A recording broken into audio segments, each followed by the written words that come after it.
रेती माफिया महसूल कर्मचाऱ्यांच्या जीवावर उठले। महिला तलाठ्याच्या अंगावर ट्रॅक्टर घालण्याचा प्रयत्न झालाय। बुलढाण्याच्या रायपूरमधली ही धक्कादायक घटना आहे। ट्रॅक्टर मालकावर विविध कलमांन्वये गुन्हा दाखल करण्यात आलाय।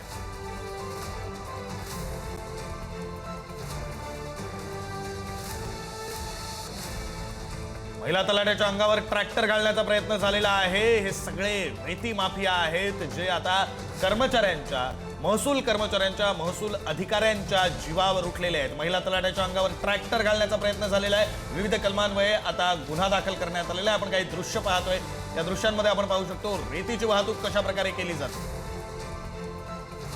महिला तलाठ्याच्या अंगावर ट्रॅक्टर घालण्याचा प्रयत्न झालेला आहे।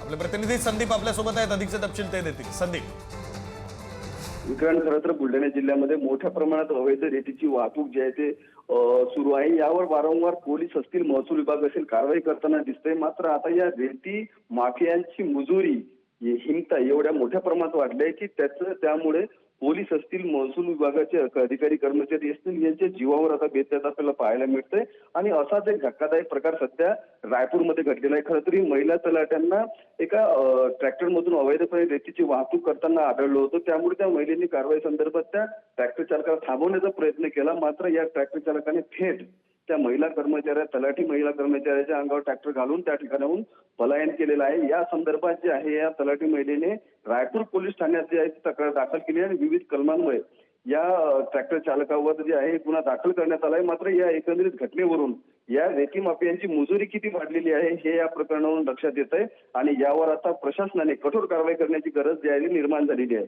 विक्रांत, धन्यवाद संदीप दिलेल्या या सगळ्या माहितीसाठी। प्रशासन काय कारवाई करतं, कशा प्रकारे कठोर कारवाई केली जाते हे सगळं पाहणं महत्त्वाचं असणार आहे आणि त्या संदर्भातले अपडेट्स वेळोवेळी तुमच्याकडून घेत आहे।